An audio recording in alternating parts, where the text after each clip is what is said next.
to the show that never ends, and I have my little buddy with me here this week. You look absolutely knackered, Kieran. We've been working hard, have we? Harder than most. Harder than most. Harder than most of the time, or is that harder than most people? I'll let you answer that. Right, yeah. Kieran does work, I have to say. Right, well, we will do the beer thing after this. We're going to touch on Wycombe to start with. As per normal, we haven't actually seen very much of Wycombe. Been ages, and it will be ages again before I see Wycombe. And we're going to talk about a couple of other little points. First of all, then, let's get on. Hurry up. We'll get on to the first bit first. Wycombe playing Oxford at Oxford. Okay, could be disappointed letting a goal in, well, giving a penalty away with 96 minutes on the clock. I would have been happy with a 2-2 beforehand, wouldn't you?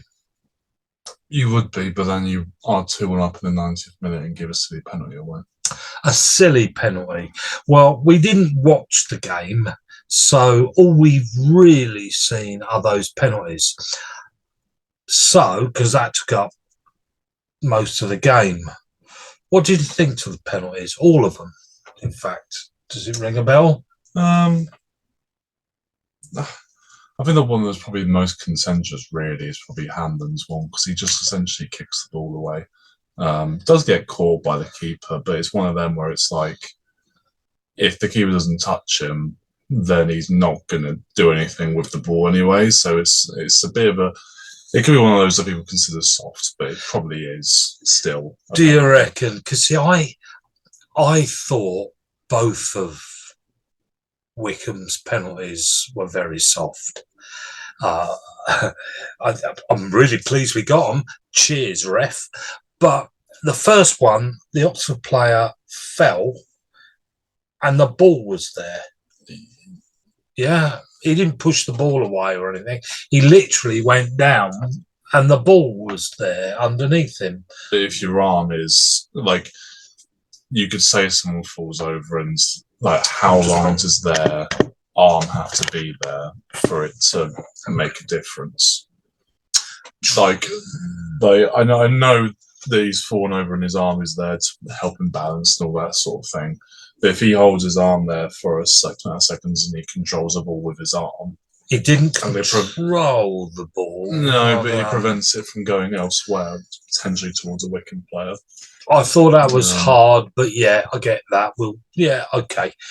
Hanlon's, well, I don't think that was a penalty. I think the goalkeeper came out, and when Hanlon did not have the ball under control, nor was he going to get it, he slid his foot into the goalkeeper with the ball not there. I don't think it was the goalkeeper taking his feet away. I think it was Hanlon putting his foot into the goalkeeper going down after the ball had left. I don't think that was okay. That's right then. Because I put that down as a 50-50. Because at the end of the day, he goes to poke. Like, his intention with that completely is to win a penalty, and he tries to poke the ball away.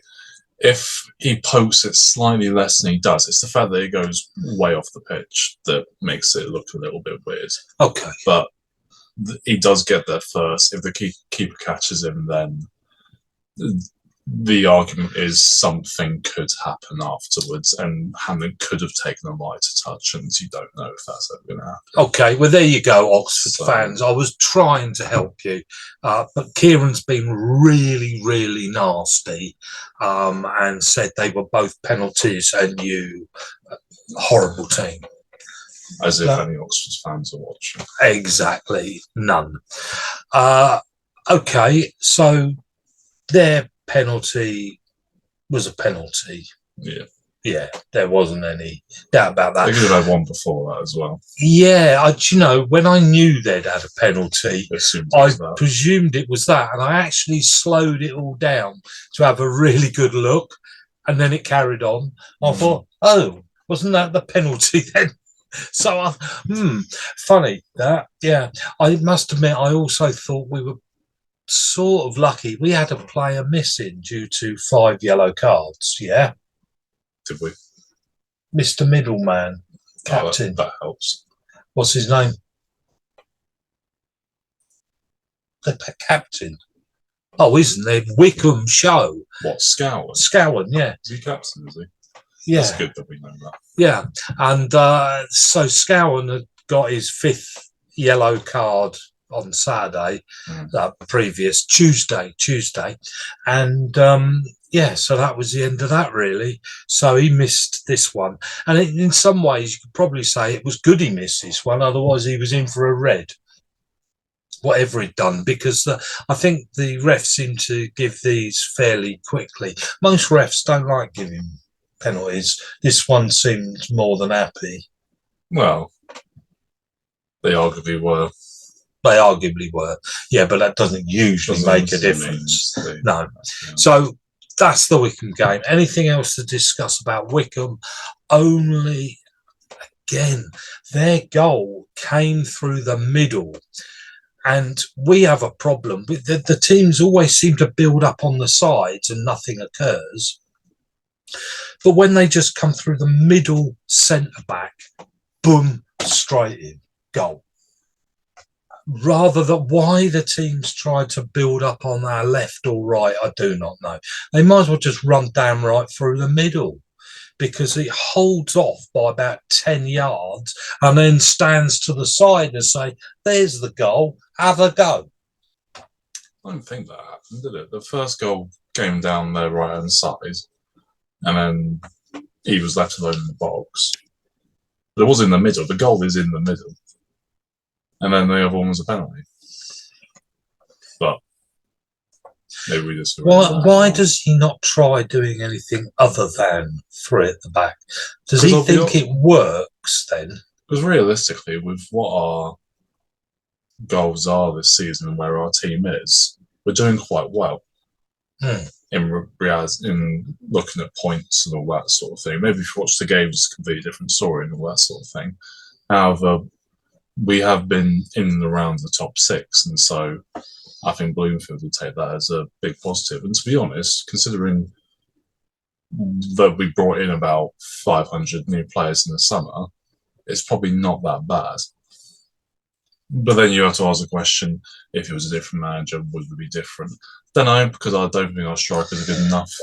No, they're not. So, no. We don't score many through the strikers at all, do we? No, it's a lot of Leahy at the moment, isn't it? It is. It is. Clearly the best player on the football pitch for Wycombe. Okay, we won't spend much more time on that because we weren't there as such. Next. Well, there's somebody linked with Wycombe. Oh dear, oh dear. He's gone. Ainsworth has been sacked. Will he ever come back? Essentially. Is it in the end? They have a bit of a problem though in that you can't just get rid of Bloomfield for no apparent reason, just bring back Ainsworth because it was good, but it doesn't really work like that. It doesn't, does it? It's not very moral of them. And also that often doesn't work anyway, does it? Come in a second time, getting your manager. I don't think it would matter in terms of, it may well work, but I'm not convinced that, it just doesn't, it's not fair on Bloomfield just to say, our old manager's back now, see you later. Yeah, and also I just think that era has gone. We've moved on, and so should he. Mind you, where is he moving to? Well, Bristol Rovers have got a position because...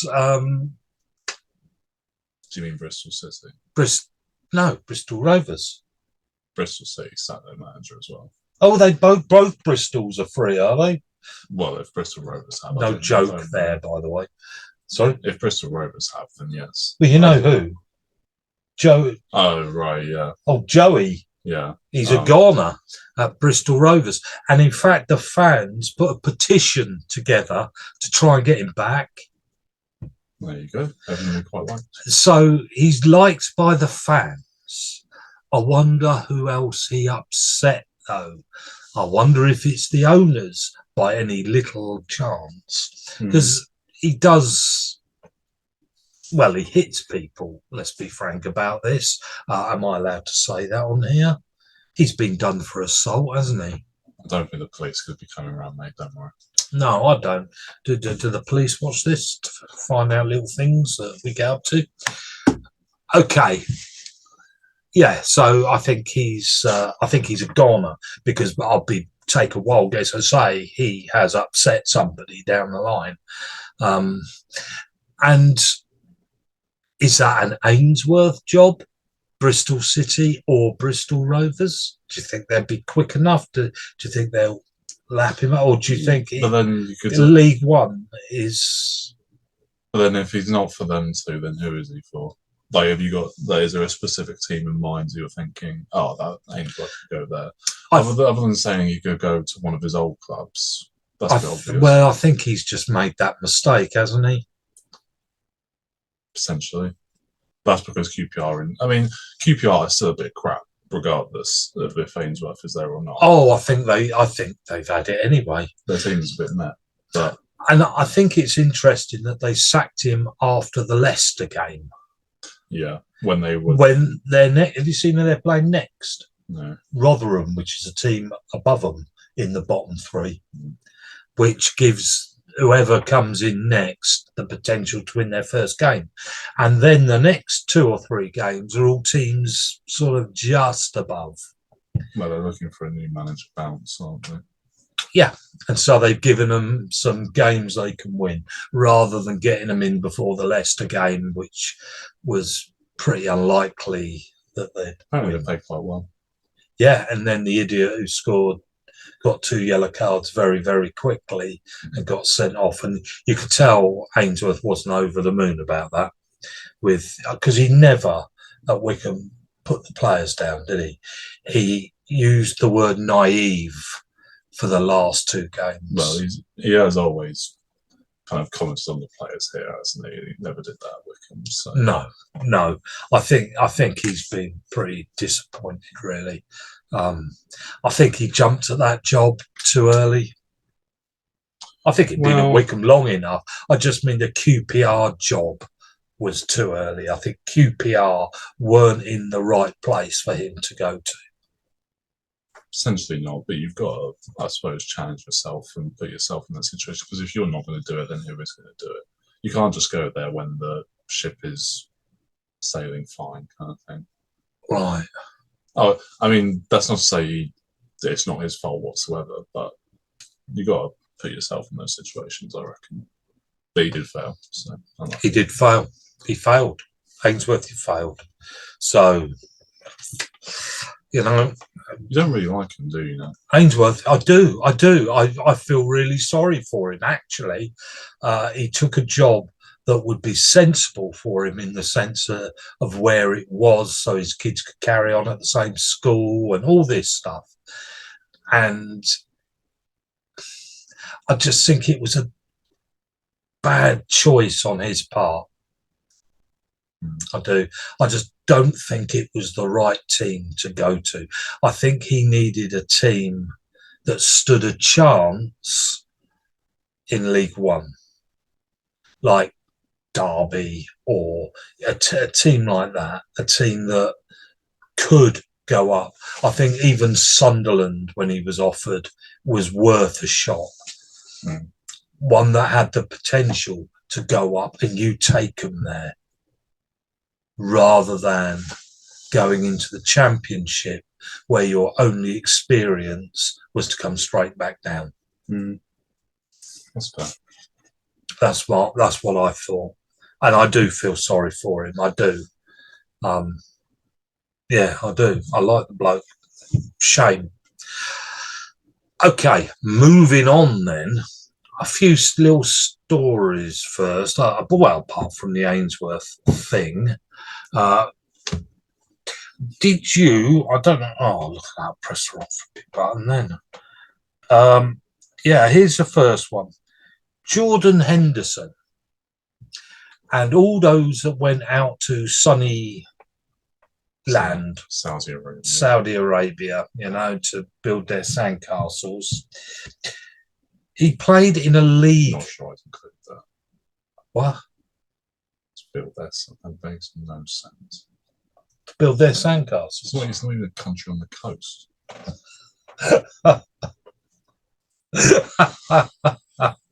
Well, there must be sand out there. Yeah, but there we go then. Who says you have to build it next to the sea? We built sandcastles in our kitchen. Yeah, with fake sand. Right. Anyway, meanwhile, Saudi Arabia, this whopping great country full of money and gold and that sort of thing, and all these players go out there for this incredible football league. He played in a league game last week. Do you know how many people were in the stadium to watch? 600. You're right. Just because you can read over my shoulder. No, it's because I've seen the story. 696 people were in the stadium for a league match. I mean, what? That's all like, what about? I mean, Wycombe get 6, 7, 8 times that. I mean, that is mad, absolutely mad. At Anfield, he'd be playing in front of 53,000, and here he was in front of 696. But that's not the only game, you see. Here we go. Here's the crowd sizes. Okay, there is an average crowd size that Henderson plays in front of 7,164. Okay, is the average.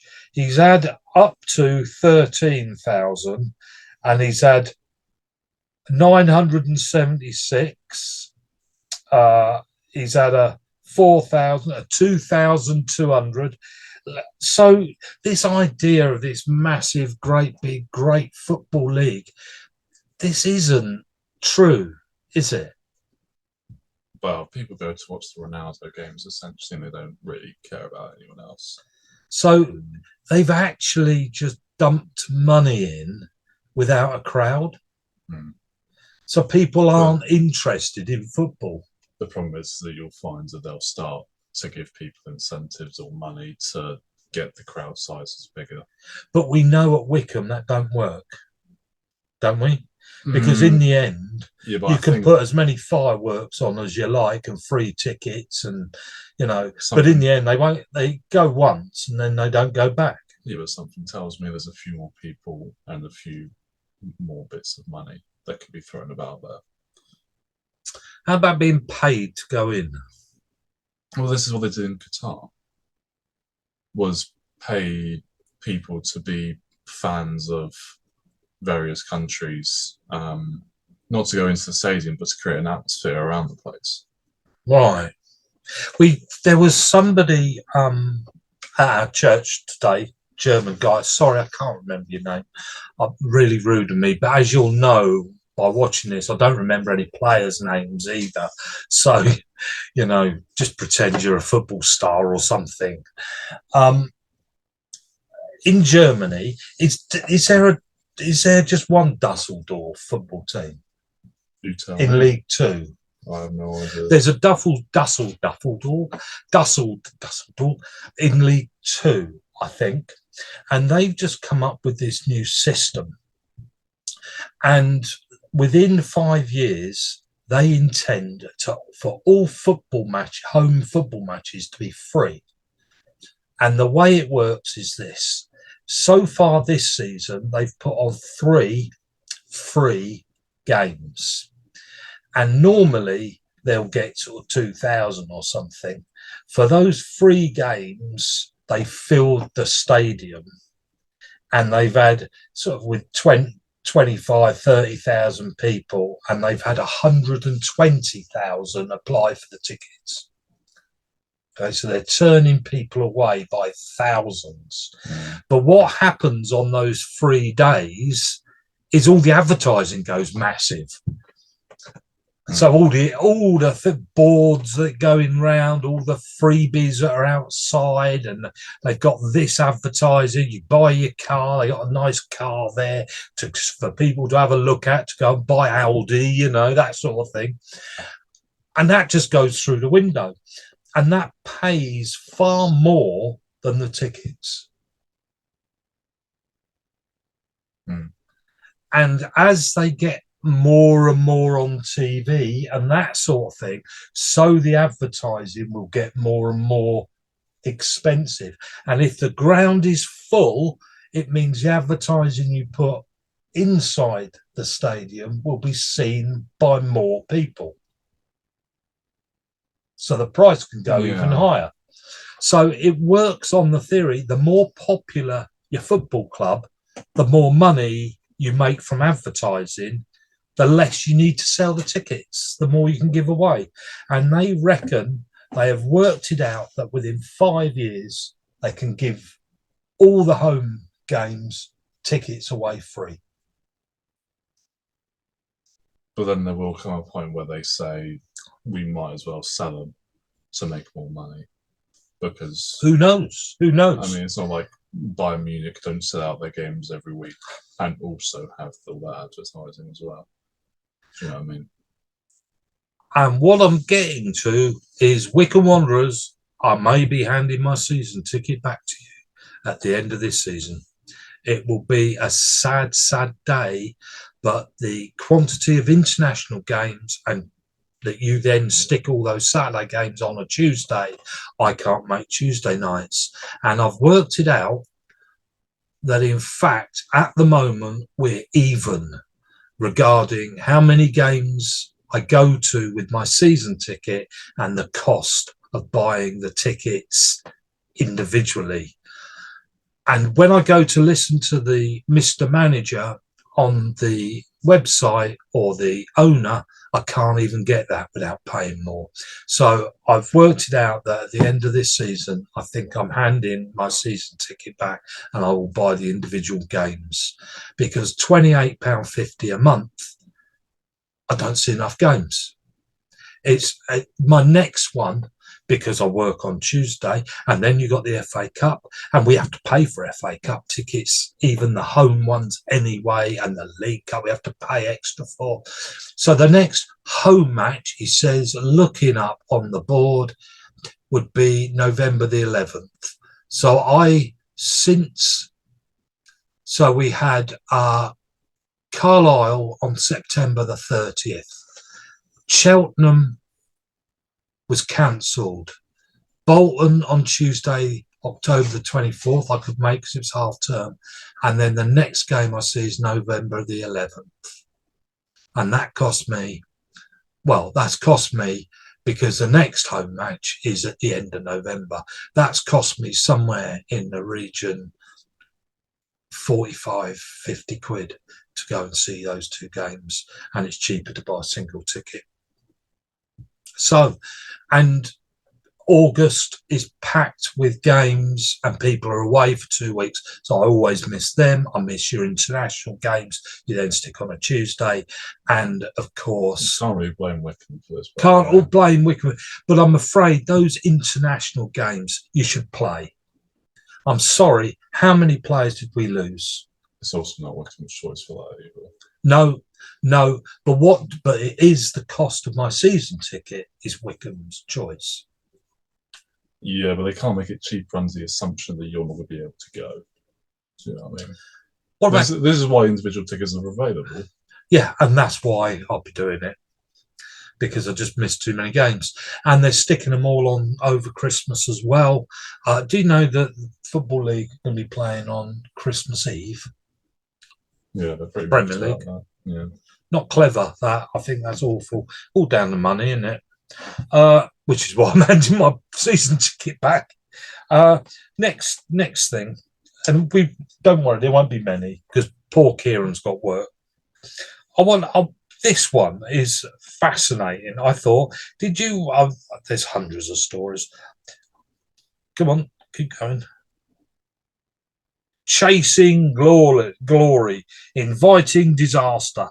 When goalkeepers go up, when goalkeepers go up for a last gasp set piece. Did you see the Chelsea one? Can I one? point out that all these stories that come from the Athletic he that I read. gets it from come from the Athletic, and he just picks and chooses a couple that I read.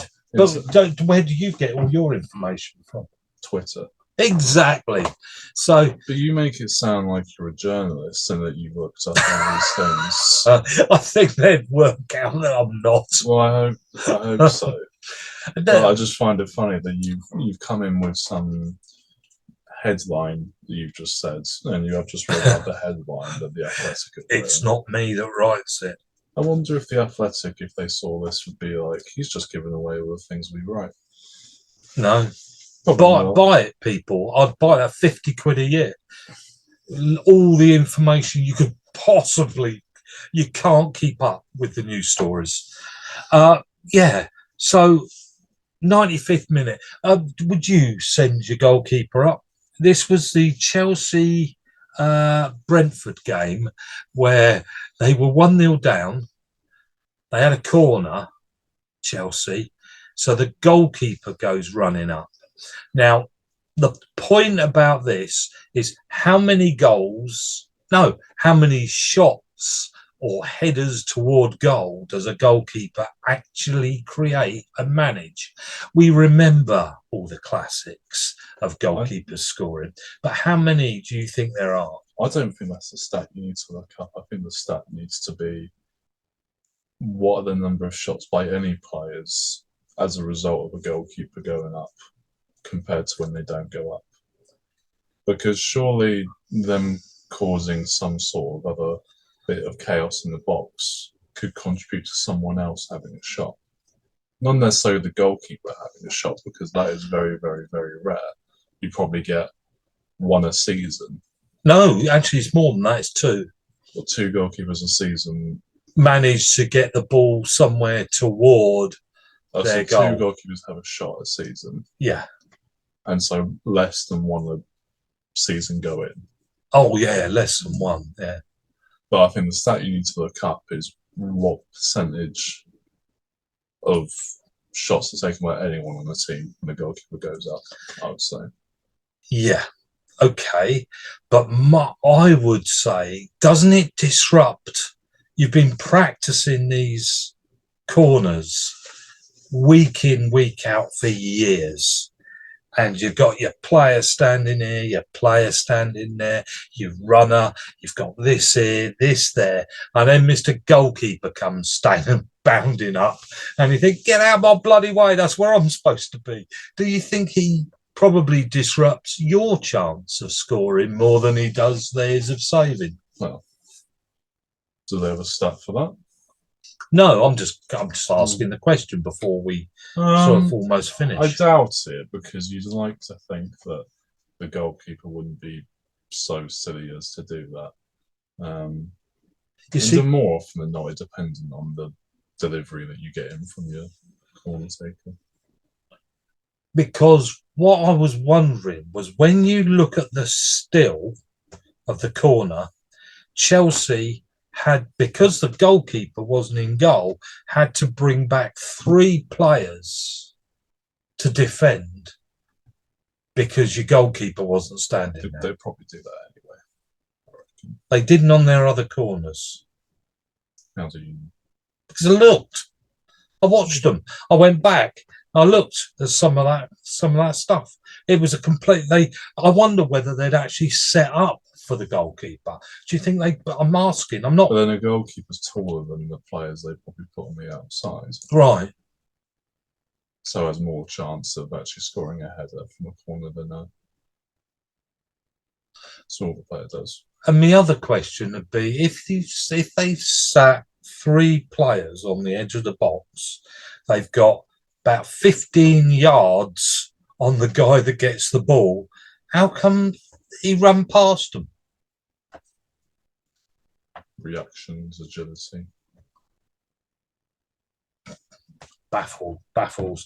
What's going on with Chelsea then, Kieran? Let's just whip through these. If you want to bring any other games up, Shall I just do my review of each Yeah, game? yeah, we got to say about the Chelsea game. I mean, because I am actually just to, if we start with the Chelsea game, because I'm going to just quote you, right? What's his name? Pochettino or whatever his name. Yeah, something like that, isn't it? When he turned up, okay, at Chelsea, he said, when he arrived, before any game started, he said, in football, there is no patience. It is difficult to wait. And when you are in Chelsea, I believe it is not about asking for time. You need to deliver from day one. Football is about today, yesterday. You cannot talk too much long term. We cannot tell people we need 6 months to create because it seems not good. We need to create the belief from the beginning. Oh dear.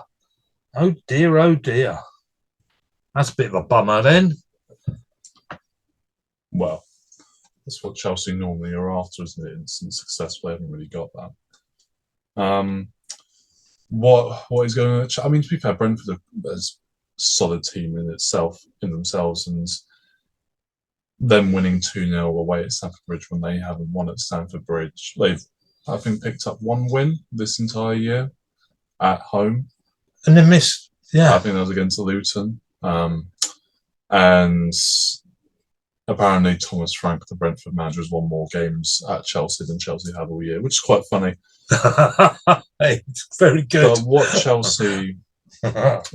wrong with their team is the fact that they've just been under the assumption that they've bought for the future and they've bought players who will be brilliant in the future. But they weren't yesterday. But if you buy players who are supposed to be brilliant in the future and you keep on drawing or losing games, then that's not really going to work. They have to be there to come into a team that are doing all right, and you can kind of nurture them that way so that they get used to winning and playing good football and all that sort of thing. But they're not doing that at Chelsea because their most experienced player is Sterling, and while Sterling is very good, I think he still would be very good in probably a lot of teams. He can't be the only leader in that team. I wouldn't classify him as a leader anyway. So no, that's their problem. Friday night was Crystal Palace 1, Spurs 2. Spurs are annoyingly good. Need them to lose a couple of games or something, which I'm sure they will. Any team with that amount of points at this time in the season have always ended up in the top 4. Oh, they'll get top 4, no problem. You look at their team, and the problem I hope will have at some point is their back four. On paper, because we love to look at paper, because on paper normally comes out on top eventually. Their back four still does look a bit meh. And Basuma and Sarr at CDM, it does look a little bit 6th, 7th placey, which will lose them games at some point. Well, are they like England that they can beat teams below them? I mean, they beat Liverpool. They beat Liverpool, but we had 9 men, in all fairness. Yes. Yeah. Did they draw to Arsenal? Yes, that's right. They drew to Arsenal. Yeah. And they drew to somewhere else, can't remember. But I do, like, if they play City, I do think if City had De Bruyne, they'd get ripped apart. Yeah, everybody always talks about, well, we were missing a good player. Well, I mean, they're missing De Bruyne. I mean, and they're still winning every game. Yeah, I mean, flip me. I was watching Man City United, and I mean, Foden's crap. I mean, there's no. Well, he's not. He just doesn't fit in. He could be in quite a few teams. You know, some of those players would only be at Bayern Munich or Real Madrid, but Foden, you could imagine in Aston Villa. He is like 21. Yeah, I know. Wolves 2, Newcastle 2. Good to see Newcastle drop points. Yeah, there's a gap. Is this? Is this my 15-second thing in the game? Or... Sorry. Well, I say the score and then you think it's your turn. Wolves 2, Newcastle 2. Good to see Newcastle drop points because I don't think, deserve to really be where they are. I don't think they're that brilliant a football team. Wolves are doing quite well considering their team doesn't look that brilliant. They were seen to potentially be going down this season. They got Michael Dawson at the back, who's about 30 million years old. Yeah, he seems to be been around forever, doesn't he? Yeah. So it's good. Wolves. They lost a player during the game. Neto, who apparently is ridiculed by injuries, which is a shame. Arsenal 5, Sheffield United 0.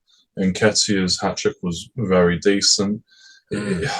He's still not good enough to be Arsenal's sole striker or anything like that. No. Which is a bit of a shame because he is very good. If he was at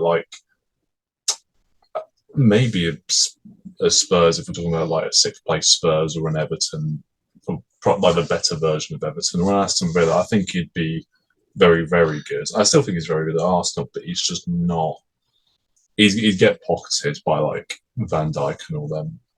He reminds me of Richarlison, sort of. I think he's better standard. Do you? Yeah, he's better than Richarlison. Right, okay. Because Richarlison's awful. We had Bournemouth 2, Burnley 1. Who really cares? I'm glad to see that Company's doing poorly. I'll be honest. He got a bit too big for his boots, I think, in the Championship when they won every single game. And he wears that stupid cap, and so you don't like him because of his? I don't like him because he got cocky as soon as he won a few games as a manager. With the most expensive football team and biggest money. Exactly. Yeah. So I'm all right with him losing a couple of games. And then today we had West Ham 0, Everton 1. A little bit of a surprise, that one, to be fair. Everton are winning enough games that they'll be all right. Calvert-Lewin scoring. That's a shame. It's surprising because it's one of those games. It's a weird one because it's one of those games that everyone says, "Oh, West Ham are having a brilliant season, Brighton having a brilliant season," and these are the sort of games that hold them back. They shouldn't. No one's going to really take notice, but they shouldn't lose to Everton at home. They should get more points off of these sort of games. I know they've had Europa League and all that sort of thing. They're doing all right in that, but Aston Villa 3, Luton 1. Luton at home. You should beat Luton at home. It should just be a given. How good are Aston Villa? Annoyingly good. They look pretty solid, don't they? But they did lose 6-0 to Newcastle earlier in the season. So it's a bit confusing. What pees me off is Ollie Watkins keeps bloody scoring. After we did our top 20 strikers and we put him at the bottom, he keeps scoring goals. He was awful. He was. He was dreadful back then. And now he does seem to score at least every other game, which is frustrating because it makes us look like awful pundits. Brighton 1. We look like awful pundits. Yeah, that's how I describe us. Brighton 1, Fulham 1. Again, similar to West Ham, these are the sort of games that people won't take much notice of, but they drew at home to Fulham. Yes. And it's you should win these games. And there will be some of these games that they would whack teams 5-0. They've had, as much as they are, I think they're 7th or 8th in the league, right, and they're 7th. They're not as good, and they've won half their games. They don't seem to be quite as good as last season, I wouldn't have thought. And I know they've got Europa League, so that probably doesn't help them an awful amount. However, I don't know. There's all this talk about De Zerbi being the next Man City manager and all that sort of thing. He plays very nice football. And at time, like Potter, yeah. This guy's stats are better than Potter's, and there was times where I thought, oh yeah, he could definitely do a job at City, kind of thing. But if you're going to be the next manager of City, you kind of have to go far in a Europa League or an FA Cup, and you have to get to a final. Well, you got to beat teams that aren't as good as you, and you got to beat teams that aren't as good as you. And it's not to say that they don't beat teams that aren't as good as them, but it's one of them where it's like you should really win. Liverpool 3, Nottingham Forest 0. Nottingham Forest really didn't do a lot. It was a bit of a walk in the park for Liverpool. Yeah. Jota, Nunez, and Salah scoring looks quite nice, so that's cool. Yeah, it was nice. All three got a goal. Salah, I have to say, he worked really hard. He definitely wasn't selfish, and the three of them actually, did they all set one up for each other? No, Chairboys got 2 assists, and that's it. Right, because one was a shot that came back off the goalkeeper. Yeah, he looks really good. And that other guy you just mentioned, Chairboys, he looks like a star buy for Liverpool. He looks like Gerrard number 2. He's as close to Gerrard as you can possibly get. He's controlling that game. Yeah, he's controlled a lot of games. There hasn't been a game where I've thought, oh, he looks a bit off the pace. He always looks really good. Does he wear a number 8? Yeah. Yeah. So that was cool. Nottingham Forest didn't do anything. Not bothered about them. And then United 0, City 3.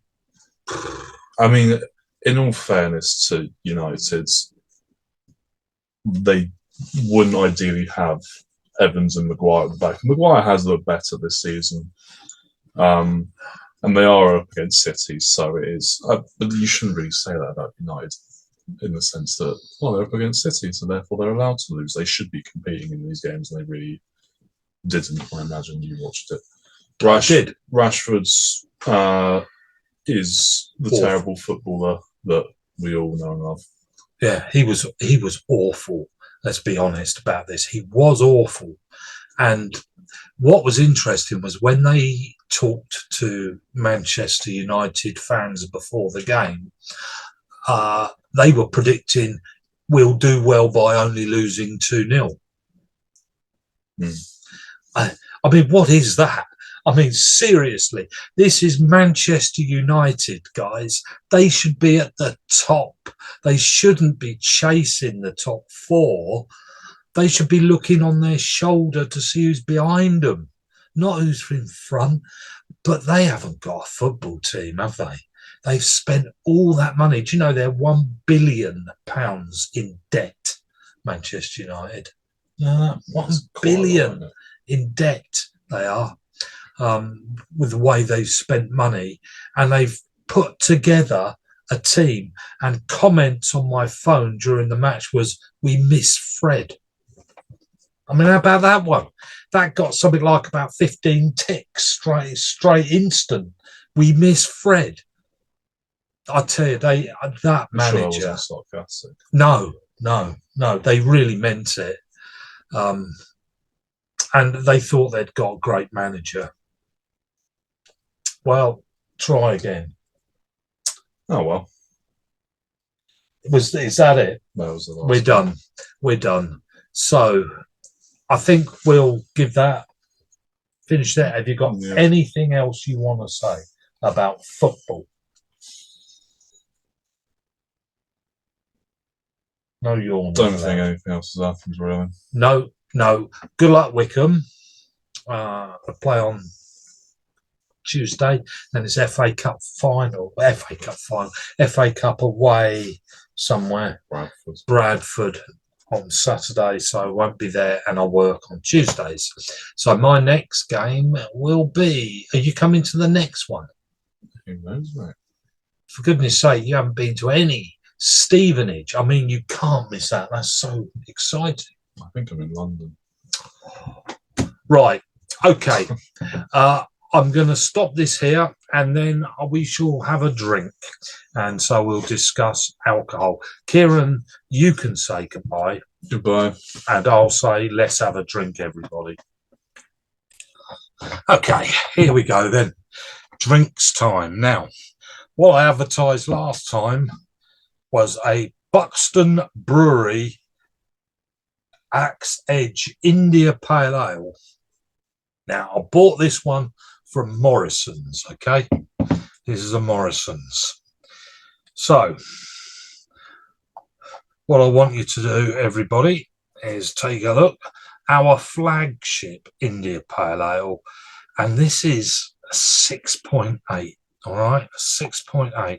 So this is going to be interesting. I'm looking forward to this. All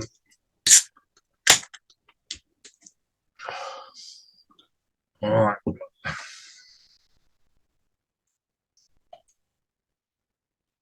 Having just watched Manchester United. Oh, bit fizzy. Bit fizzy.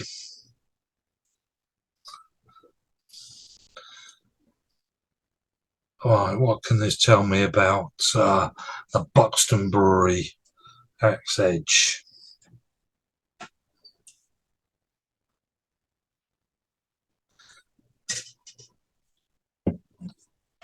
Okay.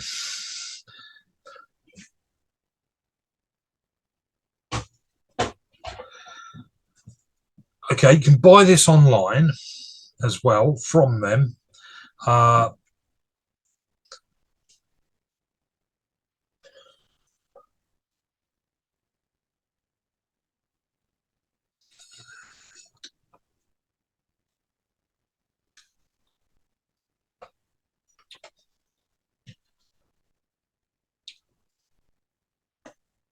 Okay, it's not very expensive. It's about the best I can say about this, really.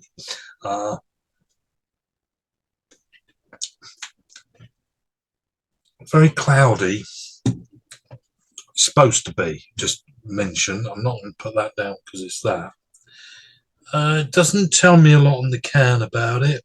Buxton, blah, blah, blah. That's where it's brewed. Doesn't tell you what's hops in there, which I'd be a bit interested. I'm going to be honest and say I think that's really boring. It tastes very, very plain.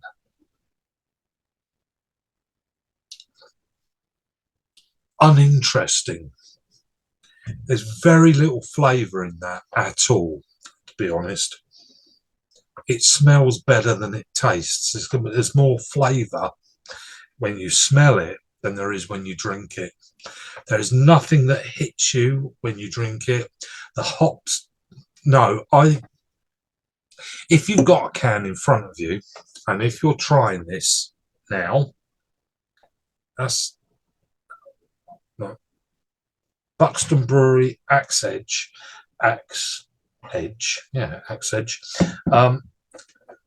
That's from Morrisons. I wouldn't necessarily recommend that you buy it because I think that's really boring, and I'm certainly not going to buy that again. No, I'm not going to buy that again. That's boring. Nothing. Just not. And that's 6.8. So it's going to have an effect. It means basically it's going to stop me drinking anything else that I like. Yeah, I wouldn't bother with that. There you go. There's an honest opinion about beer that I think is rather boring. Now, when we do the next show, which will be on Sunday, November the 12th, after the Stevenage game, I'm going to be drinking 2 beers. 2. Kieran isn't going to tell me which one's which. He doesn't know this yet. He's going to be pouring both, and I'm going to try and guess which one's which. Aldi stole this. This is called Anti-Establishment IPA, and it's a 5.6 that's brewed in Scotland. Now, this was obviously stolen. The style was obviously stolen from Punk IPA, and I like Punk IPA. It was the first beer of this sort of Indian Pale Ales that I really sort of took a fancy to, and it invited me into all this stuff. So I thought I'd buy their cheapo from Aldi, and then I will compare with a real punk IPA and try them both, and without knowing which one's which. And I'm going to tell you which one I think is the best. Okay, I'm not going to decide which one's which, but I will tell you which one I prefer. And then, looking at the price, we will be able to see which one I should buy, because I like punk IPA, and I wonder how close that taste is to what they're trying to nick and steal, as they do in those shops. Okay, thank you everybody for joining me, and I'll say goodbye. Don't bother, if I was you, with the Buxton Brewery Axe Edge, but go and get a can of this, right, from Aldi. Their stolen punk IPA image, and we'll have a go together. Why not? Tell me what you think. If you like that Buxton, I mean, it's all a matter of your own taste after all. But I'll say goodbye now. Thank you for joining me, and I'll see you November the